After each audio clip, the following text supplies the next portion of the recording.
ನಮಸ್ತೆ ಕರ್ನಾಟಕ. ಮತ್ತೊಮ್ಮೆ ಜಾಗೃತಿಸ್ ಕಿಚನ್ ವರ್ಲ್ಡ್ಗೆ ಸುಸ್ವಾಗತ. ಇವತ್ತಿನ ವಿಡಿಯೋದಲ್ಲಿ ಮನೆಯಲ್ಲೇ ಇರುವಂತಹ ಇಂಗ್ರೀಡಿಯೆಂಟ್ಸ್ ನ ಬಳಸಿ ಸ್ಟ್ರೀಟ್ ಸ್ಟೈಲ್ ಚುರುಮುರಿ ಹೇಗ್ ಮಾಡೋದು ಅಂತ ತೋರಿಸ್ಕೊಡ್ತಾ ಇದ್ದೀನಿ. ಹಾಗಿದ್ರೆ ಬನ್ನಿ ಈ ಚುರುಮುರಿ ಮಾಡೋದಕ್ಕೆ ಬೇಕಾಗಿರುವಂತ ಇಂಗ್ರೀಡಿಯೆಂಟ್ಸ್ ನ ನೋಡ್ಕೊಂಡ್ ಬರೋಣ. ನಾನು ಇಲ್ಲಿ 1 ಲೀಟರ್ ಅಷ್ಟು ಮಂಡಕ್ಕಿನ ಕ್ಲೀನ್ ಮಾಡಿ ಇಟ್ಕೊಂಡಿದ್ದೀನಿ.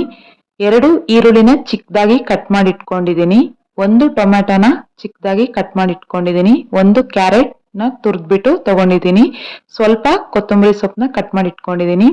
ಅರ್ಧ ಟೇಬಲ್ ಸ್ಪೂನ್ ಅಷ್ಟು ಅಚ್ಚ ಖಾರದ ಪುಡಿ, 1/4 ಟೀ ಸ್ಪೂನ್ ಅಷ್ಟು ಅರಶಿನ ತಗೊಂಡಿದ್ದೀನಿ.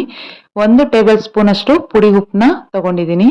ಒಂದು ಅರ್ಧ ಕಪ್ ಮಿಕ್ಸ್ಚರ್ ತಗೊಂಡಿದ್ದೀನಿ. ನೀವು ಯಾವ್ದು ಬೇಕಾದ್ರೂ ಯೂಸ್ ಮಾಡ್ಬೋದು. ನಾನು ಒಂದು ಅರ್ಧ ನಿಂಬೆಹಣ್ಣ ಬೀಜ ತೆಗೆದ್ಬಿಟ್ಟು ತಗೊಂಡಿದ್ದೀನಿ.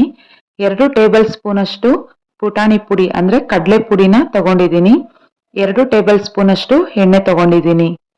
ನಾನೀಗ ಬಿಸಿಯಾಗಿರೋ ಪಾತ್ರೆಗೆ ಎಣ್ಣೆನ ಸೇರಿಸ್ಕೊತಾ ಇದ್ದೀನಿ. ಎಣ್ಣೆ ಬಿಸಿ ಆದ್ಮೇಲೆ ತಗೊಂಡಿರೋಂಥ ಉಪ್ಪನ್ನ ಸೇರಿಸ್ಕೊಂಡು ಒಂದು 15 ಸೆಕೆಂಡ್ ಉಪ್ಪನ್ನ ಎಣ್ಣೆಲೆ ಕರಗಿಸ್ಕೊತಾ ಇದ್ದೀನಿ. ಈಗ ಸ್ಟವ್ನ ಆಫ್ ಮಾಡ್ಕೊಂಡು ಇಲ್ಲಾಂದ್ರೆ ಪಾತ್ರೆನ ಕೆಳಗಿಳಿಸ್ಕೊಬಿಟ್ಟು ಬಿಸಿಯಾಗಿರೋ ಎಣ್ಣೆಗೆನೆ ನಾನು ಅಚ್ಚ ಖಾರದ ಪುಡಿ ಅರಿಶಿನ ಸೇರಿಸ್ಕೊತಾ ಇದ್ದೀನಿ. ಈಗ ಮಾಡೋದ್ರಿಂದ ಬೇಗ ತಳ ಹಿಡಿಯಲ್ಲ, ಮಂಡಕ್ಕಿ ಜೊತೆ ಮಿಕ್ಸ್ ಮಾಡಿದಾಗ ಟೇಸ್ಟ್ ಚೆನ್ನಾಗಿರುತ್ತೆ. ನಾನೀಗ ಮಂಡಕ್ಕಿನ ಸೇರಿಸ್ಕೊತಾ ಇದ್ದೀನಿ. ಉಪ್ಪು ಅರಿಶಿನ ಖಾರದ ಪುಡಿ ಜೊತೆ ಬೆರೆಯೋ ಹಾಗೆ ನಿಧಾನಕ್ಕೆ ಮಿಕ್ಸ್ ಮಾಡ್ಕೊತಾ ಹೋಗ್ಬೇಕು.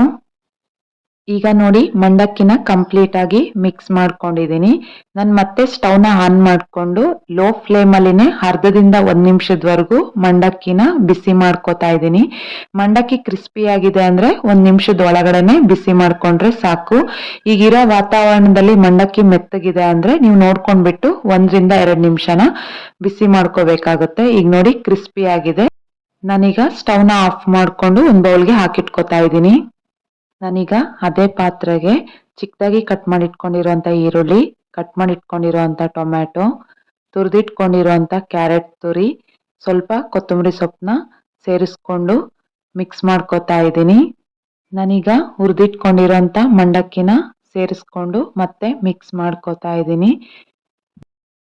ನಾನೀಗ ತಗೊಂಡಿರೋಂಥ ಅರ್ಧ ನಿಂಬೆಹಣ್ಣ ಸೇರಿಸ್ಕೊತಾ ಇದ್ದೀನಿ.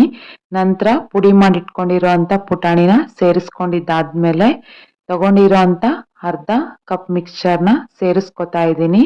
ಶೇಂಗಾ ಬೀಜನ ಇಷ್ಟಪಡೋರು ಎಕ್ಸ್ಟ್ರಾ ಹಾಕ್ಕೋಬಹುದು. ನಾನು ತಗೊಂಡಿರೋಂಥ ಮಿಕ್ಸ್ಚರಲ್ಲೇ ಶೇಂಗಾ ಬೀಜ ಇರೋದ್ರಿಂದ ನಾನು ಹಾಕ್ಕೋತಾ ಇಲ್ಲ.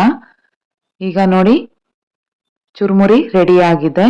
ಸರ್ವಿಂಗ್ ಬೌಲ್ಗೆ ನಾನು ಹಾಕ್ಕೋತಾ ಇದ್ದೀನಿ. ನೋಡಿದ್ರಲ್ಲ ಸ್ನೇಹಿತರೆ, ಇವತ್ತಿನ ವಿಡಿಯೋದಲ್ಲಿ ಸ್ಟ್ರೀಟ್ ಸ್ಟೈಲ್ ಚುರುಮುರಿ ಹೇಗ್ ಮಾಡೋದು ಅಂತ ತೋರಿಸ್ಕೊಟ್ಟಿದ್ದೀನಿ. ಇವತ್ತಿನ ವಿಡಿಯೋ ನಿಮ್ಗೆ ಇಷ್ಟ ಆಗಿದ್ದಲ್ಲಿ ಒಂದು ಲೈಕ್ ಮಾಡಿ, ನಿಮ್ಮ ಅನಿಸಿಕೆಗಳನ್ನು ಕಮೆಂಟ್ ಬಾಕ್ಸ್ ಮೂಲಕ ತಿಳಿಸಿ. ಮುಂಬರುವ ವಿಡಿಯೋಗಳನ್ನು ನೀವೇ ಮೊದಲು ನೋಡ್ಬೇಕು ಅಂದ್ರೆ ಪಕ್ಕದಲ್ಲಿ ಕಾಣಿಸುವಂತಹ ಬೆಲ್ ಐಕಾನ್ ಮೇಲೆ ಕ್ಲಿಕ್ ಮಾಡಿ. ಯಾರೆಲ್ಲ ಹೊಸದಾಗಿ ನನ್ನ ಚಾನೆಲ್ನ ನೋಡ್ತಾ ಇದ್ದೀರಾ ದಯವಿಟ್ಟು ಸಬ್ಸ್ಕ್ರೈಬ್ ಮಾಡೋದನ್ನ ಮರಿಬೇಡಿ. ಆದಷ್ಟು ಫ್ರೆಂಡ್ಸ್ ಅಂಡ್ ಫ್ಯಾಮಿಲಿ ಮೆಂಬರ್ಸ್ಗೆ ಶೇರ್ ಮಾಡಿ. ಎಲ್ಲರಿಗೂ ಧನ್ಯವಾದಗಳು.